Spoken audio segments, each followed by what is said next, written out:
আবারও সেই দানের আয়াত দানের আয়াত যেন শেষই হতে চাচ্ছে না। পুরো কোরআন জুড়ে অসংখ্য দানের আয়াত। আর দানের উপর অনেক আহ, আহ, অনেক বেশি বলা হয়েছে এবং দানকে অনেক মর্যাদাশীল করা হয়েছে। তো এই ক্ষেত্রে আমি আজকে যা বলবো সেটা হচ্ছে কোরআন এবং বাইবেল থেকে।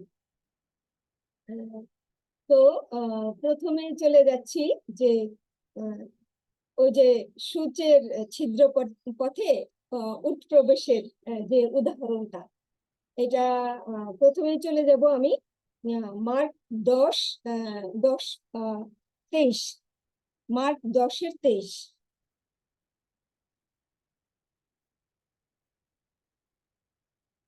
মার্ক 10 না, মার্ক 10-23।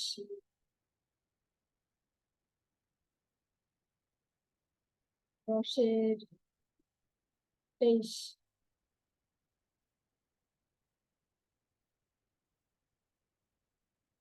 আচ্ছা, 23টা হচ্ছে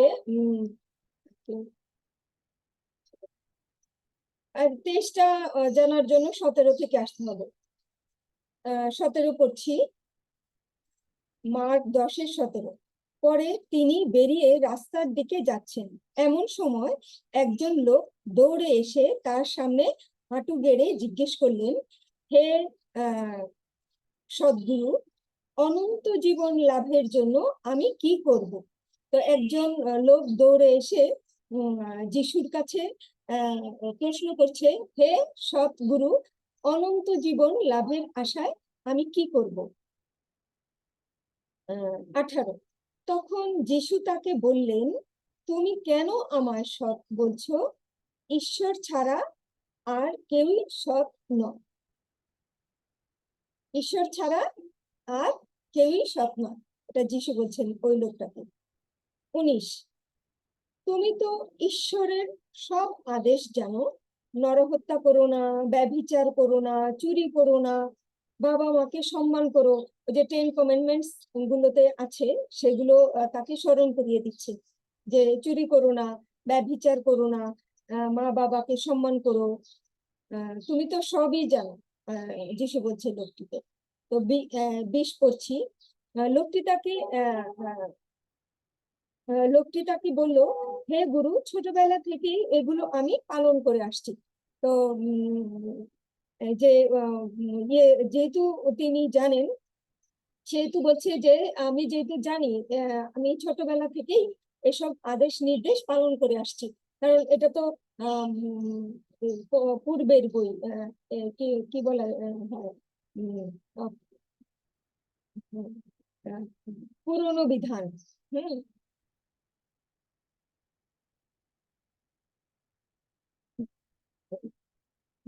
21। যিশু লোকটির দিকে সন্দেহে তাকালেন এবং বললেন, একটা বিষয়ে তোমার ত্রুটি আছে। যাও, তোমার যা কিছু আছে বিক্রি করো আর সেই অর্থ গরিবদের মধ্যে বিলিয়ে দাও, তাতে তুমি স্বর্গে ধন পাবে। তো বলছে, যিশু বলছে লোকটিকে যে একটি বিষয় তোমার একটু ঘাটতি আছে, তো সেগুলো বিক্রি করে লোকদের মাঝে বিলিয়ে দাও। 22। এই কথায় সে মর্মাহত ও দুঃখিত হলো। লোকটি এই কথা, যিশুর এই কথা শুনে উনি মর্মাহত হলেন এবং দুঃখিত হলেন। কেন? এবং ম্লান মুখে চলে গেল, কারণ তার অনেক সম্পত্তি ছিল। সরি। তখন যিশু চারদিকে তাকিয়ে শিষ্যদের বললেন, যাদের ধন আছে তাদের পক্ষে ঈশ্বরের রাজ্যে প্রবেশ করা খুবই দুষ্কর। তারপর 24। শিষ্যরা তার কথা শুনে অবাক হলেন। যিশু আরেকবার তাদের বললেন, শোনো, ঈশ্বরের রাজ্যে যাওয়া সত্যিই কষ্টকর। একজন ধনী লোকের ঈশ্বরের রাজ্যে প্রবেশ করার চেয়ে বরং সূচের ছিদ্র পথে উটের যাওয়া সহজ। মানে একজন ধনী লোকের স্বর্গে প্রবেশ করা এতটাই কঠিন যে এর চেয়ে সহজ সূচের ছিদ্র পথে উটের গমন। সূচের ছিদ্র পথে কি কখনো উট যেতে পারবে? তো এটা কি অসম্ভব না? এখানে তাই বলা হচ্ছে যে একজন ধনী লোকের পক্ষে এতটাই অসম্ভব। এটা একটা মিথ উদাহরণ। এটা একটা উদাহরণ দিয়ে বলছে যে সূচের ছিদ্র পথে যেমন উটের প্রবেশ করা একেবারেই কল্পনাতীত, তেমনি ধনী ব্যক্তির পক্ষে স্বর্গ রাজ্যে প্রবেশ করা ঠিক তেমনি। আচ্ছা, যাই এরপরে। আচ্ছা, এরপর কি বললেন? তখন যিশু তাদের দিকে তাকিয়ে বললেন, এটা মানুষের পক্ষে না, 26 পড়বো। হ্যাঁ, দুঃখিত, আমি 27-এ চলে গিয়েছিলাম। তখন তারা আরো আশ্চর্য হয়ে নিজেদের মধ্যে বলাবলি করলেন, তবে কারা উদ্ধার পেতে পারে? 27। তখন যিশু তাদের দিকে তাকিয়ে বললেন, এটা মানুষের পক্ষে পক্ষে অসম্ভব, কিন্তু ঈশ্বরের পক্ষে পক্ষে নয়, কারণ সমস্ত কিছু ঈশ্বরের পক্ষে সম্ভব। তখন পিতর তাকে বলতে লাগলেন, দেখুন, আমরা সবকিছু ত্যাগ করে আপনার অনুসারী হয়েছি। এরপরে অন্য প্রসঙ্গে চলে গেছে, যেমন ঈশ্বরের পক্ষে সম্ভব। মানে আমি কি এই বুঝে নিতে পারি না যে এখানে আবার একটু করি।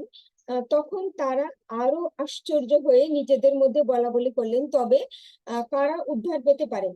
তখন যিশু তাদের দিকে তাকিয়ে বললেন, এটা মানুষের পক্ষে অসম্ভব, কিন্তু ঈশ্বরের পক্ষে পক্ষে নয়, কারণ সমস্ত ঈশ্বরের পক্ষে সম্ভব।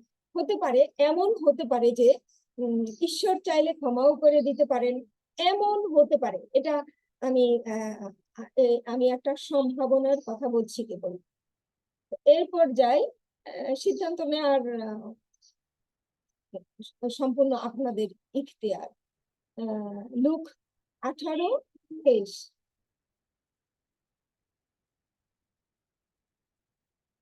লুক 18:23।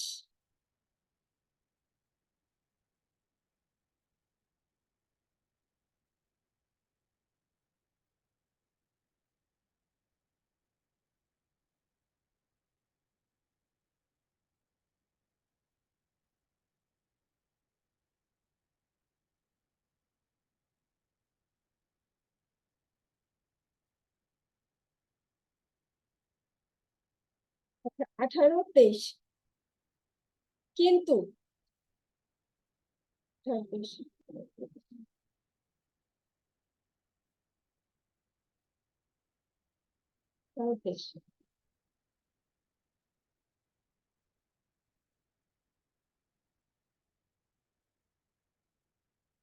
আচ্ছা, লুক 18:23 করছি। এখানেও 17 থেকে আসতে হবে। 18:23।